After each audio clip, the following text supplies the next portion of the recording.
Donna and I tied the knot 8 years ago after graduating from college around the same time. We both landed good jobs and started saving up for our dream home right away. We don't have kids yet. I've been wanting them, but Donna just isn't interested in being a mom in any way. That's been the main issue in our marriage. We had our first encounter in college, and we've always been open to trying new things, though nothing too wild. Our bed life used to be active and regular, until about 4 months ago. What really brought us together in college was our shared love of bird watching. We both enjoyed being outdoors, searching for new bird species. We met on a birding hike and realized we clicked. It was nice to have someone to go on adventures with who shared my interests. Our first time having closeness was in the woods, and Donna ended up loving that as her favorite spot for this. She's more of an L. Bean or Lance Inn kind of girl, never into fancy lingerie, preferring simple underwear like Hanes. I always found her attractive with her brown hair, shoulder length, and her Mediterranean complexion. She has a perfectly round figure. I had a feeling one reason Donna wasn't keen on having kids was her fear of losing her looks. I really liked Donna's thick, dark hair. She was hesitant about shaving extra body hair because she thought it might grow back thicker. But I found it charming, and I loved her deeply. Lately, I'd been working a lot, putting in too much overtime. Donna usually got home before me, changed, and went bird watching till sunset. She kept detailed logs of the birds she saw, even though they were usually common. She was almost obsessive about it. I'd arrive home late, exhausted, and often fell asleep on the couch while watching TV. I realized I wasn't being a good husband or companion. After a few days without closeness, I expected her to initiate, but she didn't. She seemed relieved when I didn't try to get physical. That worried me. Growing up, I had a bad temper and would lose control easily, even getting into fights. By the time I finished high school, I learned to control it. Donna didn't know about my temper, and she never did anything to push me over the edge. That's one reason I was drawn to her. My parents never brought it up to her. I adjusted my workload and schedule to have more time with Donna. I told my boss I'd taken on too much, and he understood. Now, I had to fix things with my wife. I didn't suspect her of cheating, but I knew she wasn't happy with the attention I gave her. Donna, do you think we need a vacation? No, I don't think so. Maybe a short one if you can manage. I was thinking a week or two, somewhere quiet and romantic. We haven't been spending much time together lately. Brian, I don't think either of us wants to be away from work that long. Let's stick to saving for the house. Donna, I know the house is important, but we need more time together. After work, I'm too tired to do much, and weekends are full of chores. Darling, I'm happy with a short trip nearby, but a full vacation is too much for me right now. I don't think I'm ready for that. Maybe I'm just stressing too much. I want to make sure I'm doing everything to keep you happy. I'm happy, Brian. If things start going south, I'll tell you so we can fix them. We've got enough real problems without making up imaginary ones. I hope you're right. I don't want you looking elsewhere. She gave me a little smirk when I said that. Well, that was my big effort to improve my marriage. I did a lousy job. I guess I'm not any better at fixing things than I am at realizing when things are wrong. I didn't mention my new work hours. I made a weak attempt at closeness that night, but she had a headache. Before bed, I checked on her burning lock. It seemed she was going out often, but sightings of her were rare. I have a small Honda 250 Rebel motorcycle that I adore. It's quick, quiet, and easy to handle. It's not loud and bulky like those big Harleys. It always starts up and doesn't give me any trouble. That day, I rode it to work. Donna usually gets home around 4. Around that time, I told March, my secretary, that I'd be in the archives for the rest of the day. I asked her to call me on my cell when she was leaving for home. There aren't any landline phones in the basement, and hardly anyone works down there.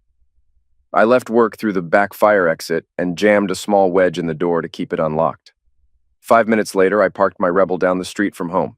It was easy to hide. My wife came home at her usual time, changed quickly, and headed to her birdwatching spot within 10 minutes. I knew where she was going, so I didn't follow too closely. 10 minutes later, her Volvo was at the Rainbow Mountain Main Trail parking area. A black BMW was nearby. Since we often visited this park, I knew the trails well. After parking my bike in the trees, I started on an alternate trail, taking my time and being cautious not to make noise. Years of birding gave me an advantage here. Every few minutes, I stopped to scan ahead with my binoculars. Near the mountaintop, the trails got rough, marked but close to dangerous overhangs. It was perfect for hawk watching, especially now. You could see for miles across the valley, but it was best not to look down. I couldn't resist. and paused to scan the valley with my binoculars, looking for early hawk arrivals. It was stunning. That's when I heard giggling. The woods were thick, making it easy to hide if needed, but also hard to see anyone. I focused on the faint sound I heard, though it wasn't constant, making it difficult to pinpoint. I moved forward slowly, being as quiet as possible and listening intently. Suddenly, a flash of yellow caught my eye. It was the lining of her vest. I settled into a comfortable spot with a good view and retrieved my spotting scope. While binoculars were useful, the scope provided a clearer image and had a built-in camera. I positioned myself higher than them, ensuring a clear view. By lying flat, I could remain concealed and watch for an extended period without getting tired. It was an isolated location, so they didn't need to be concerned about being stumbled upon unexpectedly. My wife's colleague was Clayton Mankey, who joined Donna's company half a year back. I crossed paths with him at a couple of work events. He seemed friendly, and I even found myself favorably disposed toward him. However, my sentiments toward him were shifting quickly. He had a pleasant wife, somewhat reserved yet appealing in her own way, and 2 young boys in elementary school. I admired his boys and hoped to have kids like them someday. Why would a man with such a perfect family be interested in messing around with my wife? He laid out a blanket while I settled in comfortably. Before long, Donna had slipped out of her jeans and underwear. Even though they were too far for me to hear clearly, I could still catch some giggles and laughter. Donna had one leg up, offering me a clear view. As she pulled her knees close to her chest, she teased him. They began having closeness. I managed to snap a couple of good pictures while he continued pleasing her. It became apparent that there was nothing romantic or loving about their actions. It felt more like watching animals mate. As the shock wore off, anger began to build inside me. Instead of rushing down there in a fit of rage, I forced myself to endure it, unsure of what to do next. He didn't take long to finish, and after lying on the blanket for a few minutes, my wife gave her coworker BJ. There was a bit more laughter, and they began dressing. The whole thing took less than an hour. Donna gave him a peck on the cheek, not like a lover, but more like a husband. He packed up the blanket while she started walking away. It seemed they thought it best to arrive and leave separately. I was out of sight, and she didn't notice me lying there. Quickly, I gathered my things and followed her down the path, keeping enough distance so she wouldn't spot me. I stopped at the overlook on Hawk Mountain, a flat rock jutting over the valley. It was a beautiful spot, but risky. As I gazed out with binoculars, Clayton appeared walking down the path. Though I was seething inside, I remained outwardly calm. "What are you looking at?" he asked. "It's a red-tailed hawk feeding its babies atop that pine tree," I replied, pointing. He glanced over but couldn't see anything. "Which tree?" he inquired. "That one, filled with pine cones," I gestured. "I still can't spot it," he said, moving closer to the edge. Then, turning to me, he asked, "Haven't we met before?" "Yes, we have. I'm Brian Powers, Donna's husband," I answered. His eyes widened, and his last words were, "Oh crap," as I gently nudged him over the edge. Time seemed to slow as he fell, though it was only about 4 or 5 seconds. Looking down, I saw my phone ringing. Clay lay motionless, his leg twisted unnaturally. I observed him for a moment, intrigued, as I answered the call. "Hi, March. What's up?" "I'm heading out now. Will you still be downstairs?" "No, I'm almost done. I'll be back up in about 10 minutes. "All right, I left 2 letters on your desk for you to sign. They need to be sent out first thing tomorrow morning." "No problem. Thanks, March. See you tomorrow." It took me longer than expected to return to the office, but it didn't matter since March had already left. I signed one of the letters she left. Before heading home, I changed out of my hiking shoes into Oxfords, tossing the boots in a dumpster a few blocks away. Donna was surprised to see me home early. They discovered Clayton's body the next day. It made the evening news, and Donna was upset by it. He didn't show up for work today. People were speculating if he was sick, but his wife mentioned he didn't come home yesterday. Why was he up on Rainbow Mountain? Was he into bird watching or something? Donna hesitated. "I don't think so." "Did you go up there after work yesterday?" She paused. "No, not yesterday. I had some laundry to do." "I wonder if anyone saw anything. It's usually quiet up there during the week." "Well, I suppose I should dig out the black suit." Donna shot me a quick glare, seeming upset that I was being a bit casual about Clayton's death. "Sorry, honey, I know you and Clayton work together. I didn't mean to make light of his passing." That night, I noticed her quietly crying after we went to bed, but I didn't say anything. 2 days later, I was approached at work. "Hi, I'm Detective Felix Green. Do you have a moment to answer some questions? Sure, what can I do for you? Did you know Clayton Mankey? We worked at the same place, but we weren't close. Just met him at a few work events. Is this about his accident on Rainbow Mountain? We're trying to wrap things up. Your wife and Mr. Mankey were friends, and we want to ensure there's no issue there. What relationship? They worked together, that's all. Your wife told us this morning she was with Clayton on Rainbow Mountain just before his accident. That's not possible. She told me she was home doing laundry. It seems your wife has been seeing Clayton for over 3 months. Hold on. Don't go making accusations about my wife. That's not right. I'm not accusing. Your wife shared this with us today. As for details, I can't discuss those with you. That's something new, and you and your wife will have to figure it out, said the detective. Are you trying to make a point or just get me riled up? Relax, Mr. Powers. We're not trying to upset you. We talked to your secretary, March Schumann, earlier, and she mentioned you spent most of Tuesday afternoon in the basement sorting through archive files, he continued. Not most of the afternoon, just about 2 hours or less, I clarified. I was in my office the rest of the time. I left early, around 5:30 or 6. The guard downstairs said you signed out around 5:45, the detective said. Sounds about right. I wasn't keeping track of time. I just wanted to get home to my wife, I replied. Your wife said you got home around 6. It only takes about 10 minutes to get there, the detective said. Did she mention I was there the rest of the evening? I asked. Relax, Mr. Powers. Everything's okay. We're just checking some details to make sure nothing's overlooked, the detective reassured him. You really didn't know about your wife and Clayton Mankey's relationship, did you? The detective inquired. No, but I'm sure it'll be a big topic at dinner tonight. Felix Green gave me his card, excused himself, and left quietly. I was furious. I swear smoke was coming out of my ears. Of course, I knew what Detective Green told me, but hearing it from someone else was maddening. I tossed my stapler across the room as March walked in. Brian, I hope I didn't mess up, she said worriedly. Nah, you're good, March. I appreciate you answering their questions honestly, I replied. No worries, boss. I got you covered if you need time off, she assured me. Thanks, March. I might need a few days off, I said. I didn't plan on fixing things with Donna. I just wanted to end the marriage smoothly. Thankfully, we didn't have kids, and we rented our house. Although I once wanted kids badly, now I was relieved Donna said no. It wasn't even 3 o'clock, but I packed up and left. March understood as I left.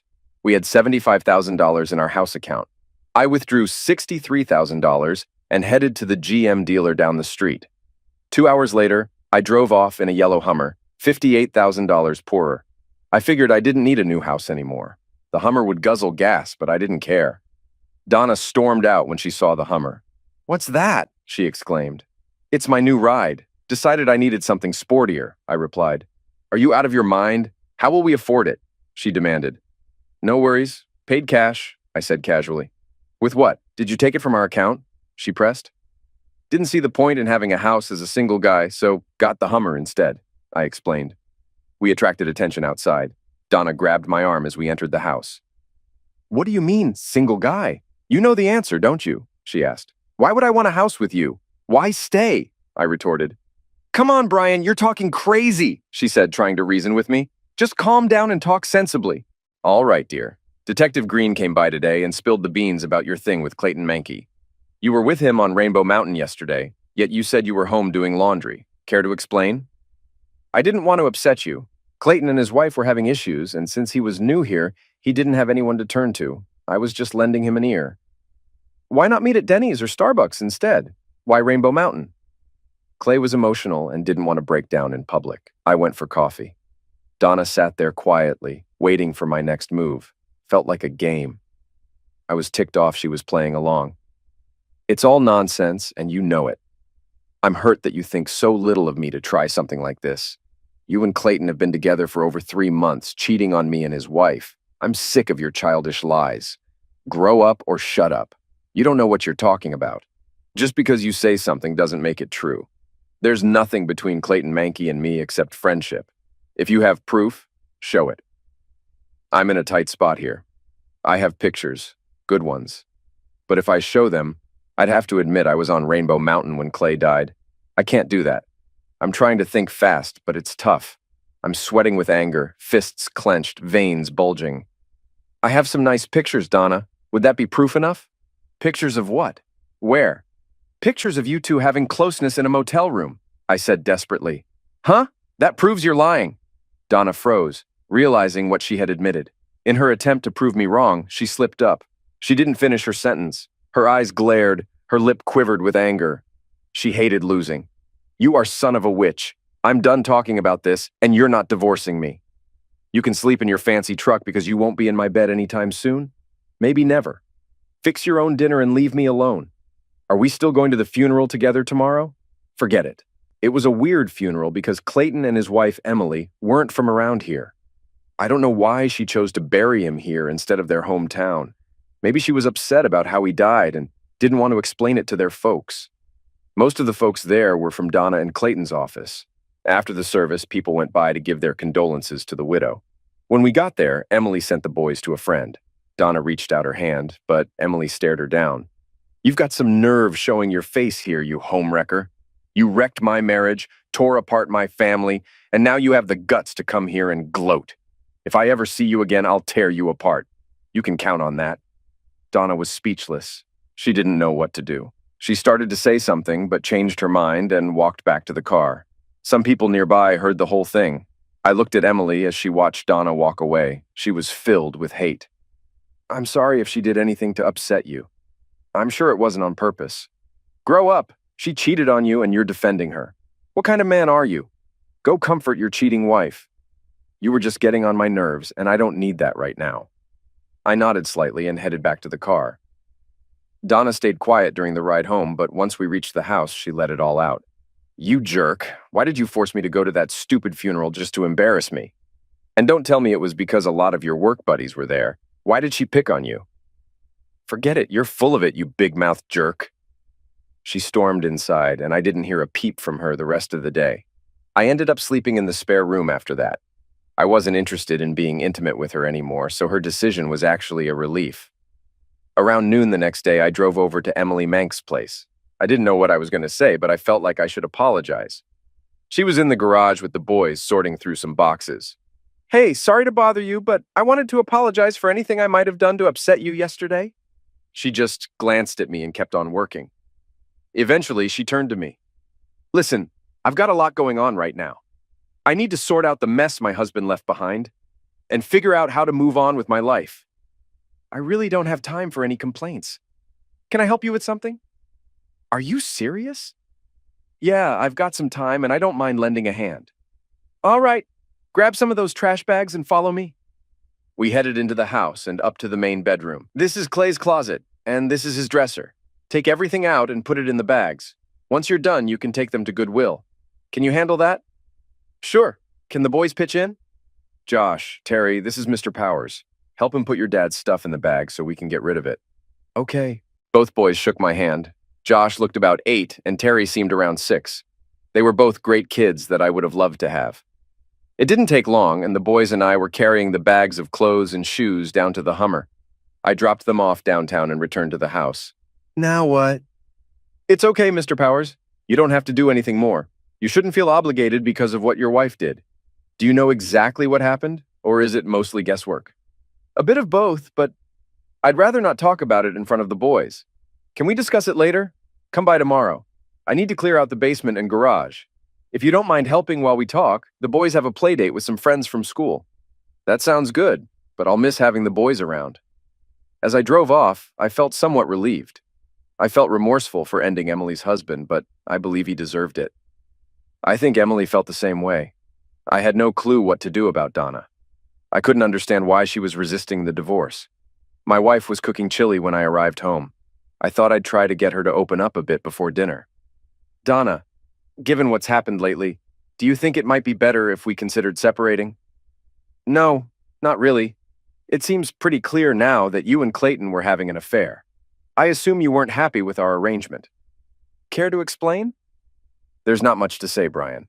Spending time with Clay, at work and elsewhere, made me realize our visions for the future didn't align. You saw me as a stay-at-home mom, but I wanted more. I didn't want to upset you by bringing it up. Brian faced a similar situation with Emily. She wanted what you wanted, and I wanted what Brian wanted. We ended up comforting each other, and things went further. He wasn't better, just different. Considering what you've said, wouldn't a divorce make sense? No way. I'm not giving up my home and comforts over a disagreement. I'm staying put. You can't kick me out. I haven't done anything to warrant it. If you won't leave, we'll just have to act like a married couple under the same roof. I'm not ready to throw in the towel. Why not, for heaven's sake? I don't want to discuss it anymore. Can we drop it? Dinner was silent. The chili seemed extra spicy, and not long after, I started feeling sick. After multiple trips to the bathroom, I began vomiting. Donna, I'm feeling really unwell. Can you take me to the emergency clinic? No way. Desperate Housewives is about to start. If your stomach hurts, take a Tums. It's more serious than that, Donna. Please, drive yourself. You're acting like a baby. I grabbed my keys and headed to the car. My neighbor was taking out the trash and asked what was wrong. I explained, and he drove me to the hospital emergency room. The next thing I knew, I woke up with sunlight streaming in through a window. I turned to the other side and saw Detective Green reading a magazine. Good afternoon, Mr. Powers. I thought you were going to sleep all day. Why are you here? What happened, and what time is it? Hey, I'm the one asking questions. Relax, and things will come back to you. Sorry if I got a bit anxious. Understandable given the circumstances. Brian, it seems like you ate some bad chili last night. Luckily, your neighbor got you here in time. They had to treat you and give you some medicine I can't pronounce. I think you had a high and low enema or something like that. What was it? They gave me the fancy name, but it was basically rat poison. That woman, what did she say? She gave us the leftover chili, and it tested fine. She claims she has no clue where the poison came from. She ate the same food and was fine. We searched the house and garage but found nothing. So what's your plan? Nothing for now. At that moment, the doctor and a nurse entered. He checked me over while the nurse took another blood sample. He said I could go home when I felt ready and handed me a paper with bland food options. I borrowed Detective Green's phone and called Emily to apologize for missing our meeting. Felix took his phone back. Why would your wife want to end you, Mr. Powers? I'm not sure. Why did she end Clayton Mankey? Do you have proof? No, I don't. But she was on Rainbow Mountain, and she was the last person he was with alive. Come on, Brian. I'll give you a ride home. Donna was very apologetic when we got home, expressing regret for not being more supportive. I went to the spare room and closed the door. I didn't feel like eating any meals at home after that. The next day, I informed March that I'd be taking a sick day and asked her to help me find an apartment. Somehow, she had learned about what happened. I waited until Donna left for work, then began packing my belongings, preparing to move out quickly if needed. I was disappointed that the police couldn't do anything about the poisoning. After grabbing a quick breakfast at IHOP, I visited Emily. The boys were at school. Emily was more upset about the situation than Donna. I assured her I'd return later after dealing with some personal matters. Donna didn't want a divorce, but she clearly wished me harm.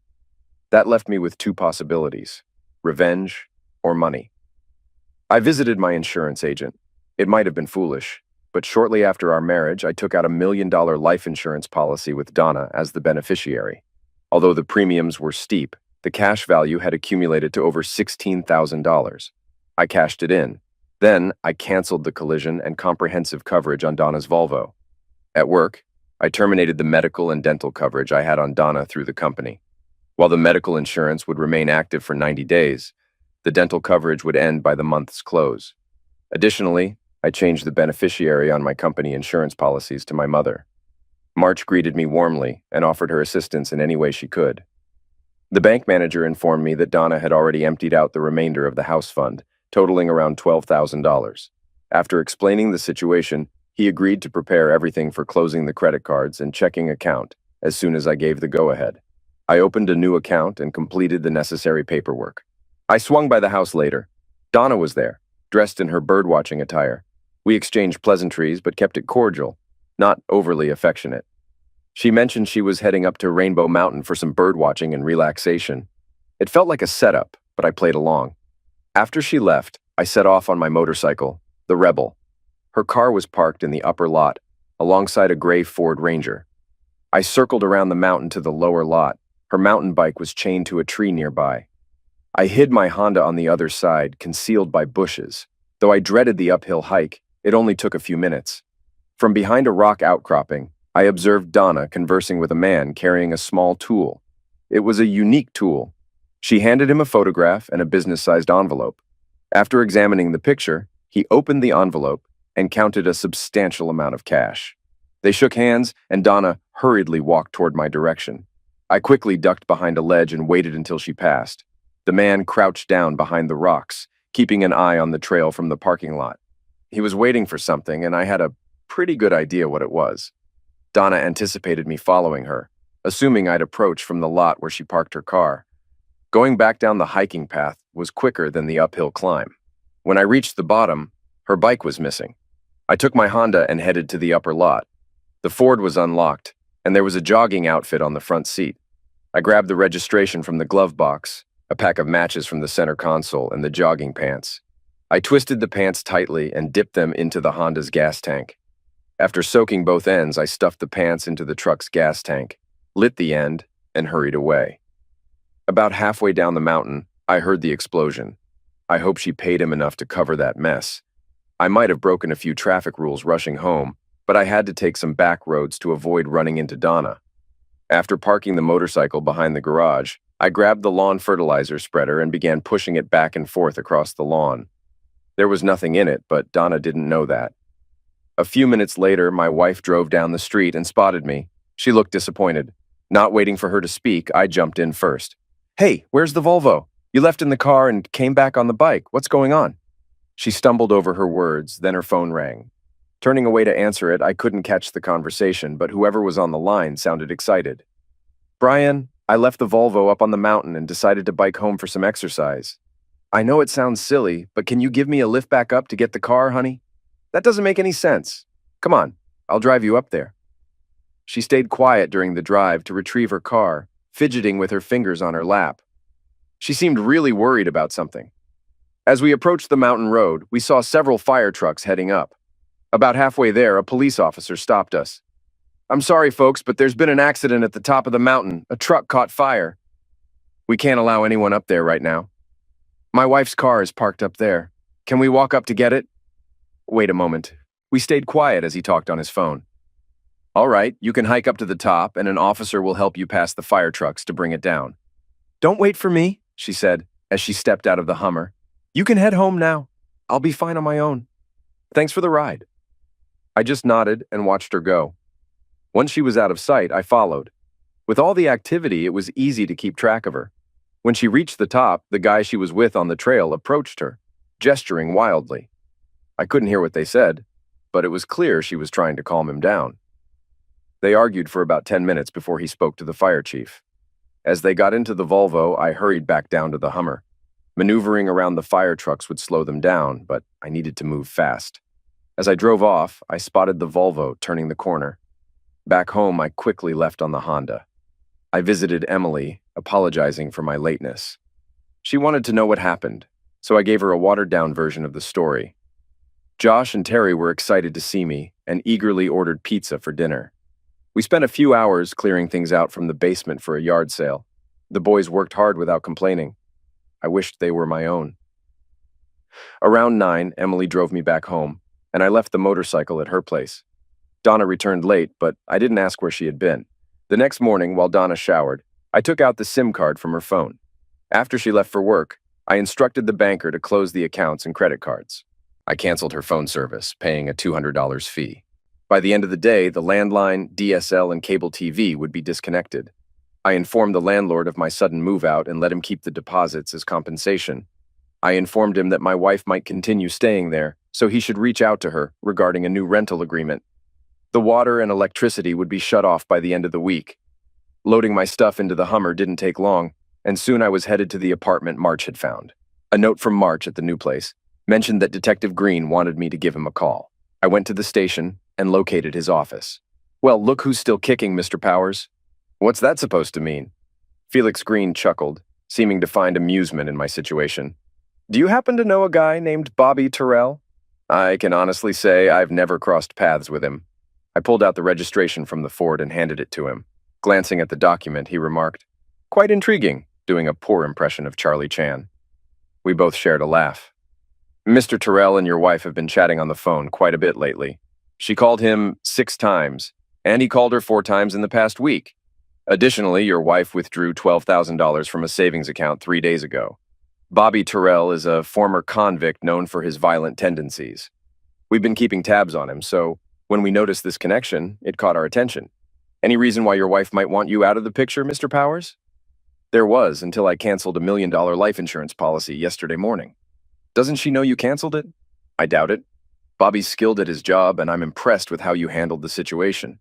He's probably been compensated already, but I'm not sure if he'll still pursue the contract without his truck. Just wanted to give you a heads up that we've had a chat with him. I made it clear to him that if anything happens to you soon, he'll be apprehended immediately. Needless to say, he wasn't too thrilled about the attention. We also suggested he take a break for a while. Not sure if that'll deter your wife, though. I've left the house, not sure what more I can do.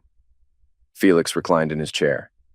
I reckon there's still something you ain't telling me, Brian. The pieces ain't fitting right. Just keep an eye out. I went straight to see Emily. She agreed to grab lunch, and I was relieved she enjoyed sushi. I tried to fill her in on the situation, but I was being vague. There was plenty I wanted to spill, but couldn't. She shot me a few curious glances, and instead of clarifying, I changed the topic. Lunch dragged on.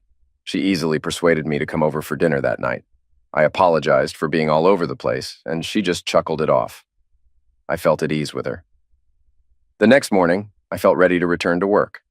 I had a blast the previous night with Josh and Terry. Emily and I had a big weekend planned, and I was excited about it. A funny thing, I didn't miss Donna at all. In fact, I was relieved not to have to deal with her anymore. It was just a quick drive to work, and I had a grin plastered on my face as I hopped into the Hummer. Things were looking up. The big rig picked up speed smoothly, but as I started down the first hill, something felt off. The brakes weren't responding. I've seen movies where this happens, and I always thought the drivers were dumb for not stopping the car. I reached to turn the key off, but it wouldn't budge because it was in gear. You gotta be in park to turn the key off. The Hummer sped up. I calmly moved the gear lever from drive to low, causing a jolt, but it continued gaining speed. Traffic and cross streets were approaching quickly. I was going even faster now. On the left, there was a cemetery with a grassy slope rising from the street. I aimed for it and pulled the handbrake simultaneously. The Hummer spun 180 degrees and flipped over as it hit the slope.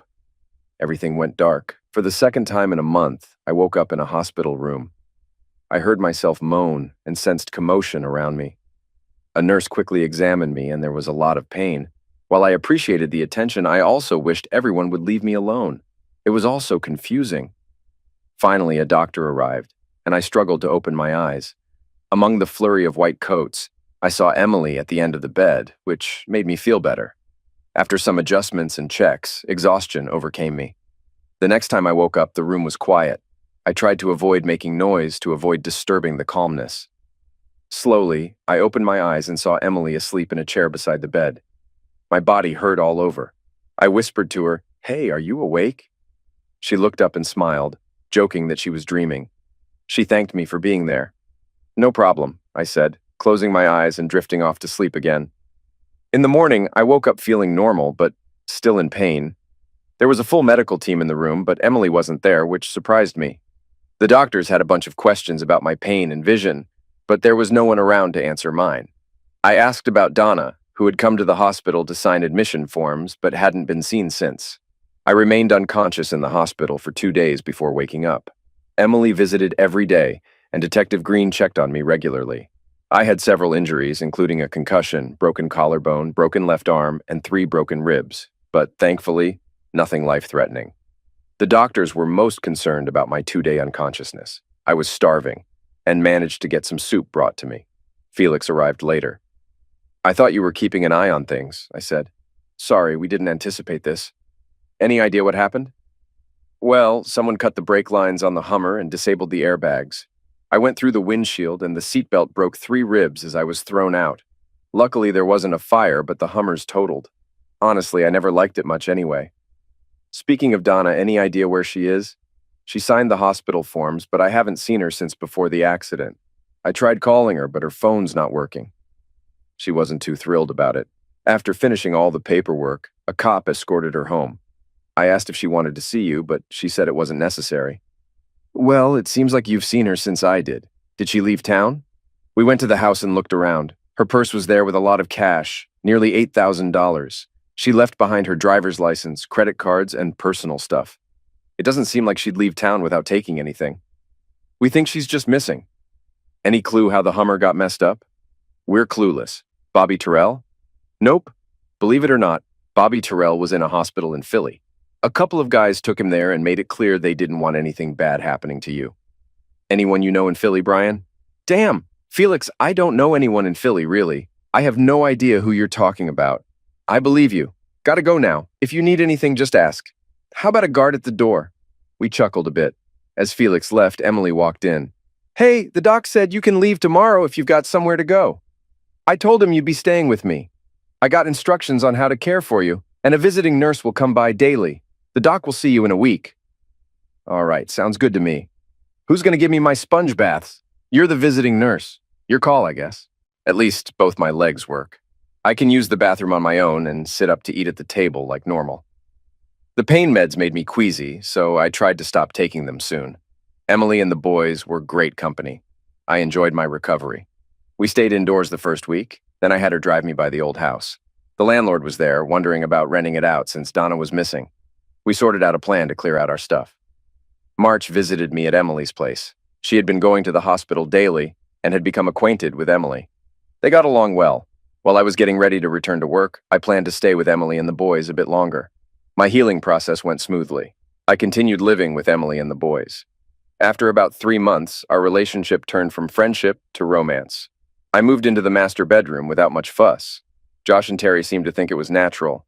We started going out together and attending social events. I even began attending PTA meetings. The only issue was that I was still legally married to Donna. I kept in touch with Felix regularly, but there were no updates. Eventually, I decided to ask the court to declare Donna legally deceased so I could marry Emily. I took her to a cozy Italian restaurant. After enjoying a nice bottle of wine and a delicious meal, I was ready. Emily, I know it hasn't been very long for either of us, but I truly believe I want to spend the rest of my life with you. Would you consider marrying me? Is that a hypothetical question, or are you proposing? I'm proposing. Will you marry me? Yes. But there's one small hitch. What's that? You need to meet my family in Philadelphia.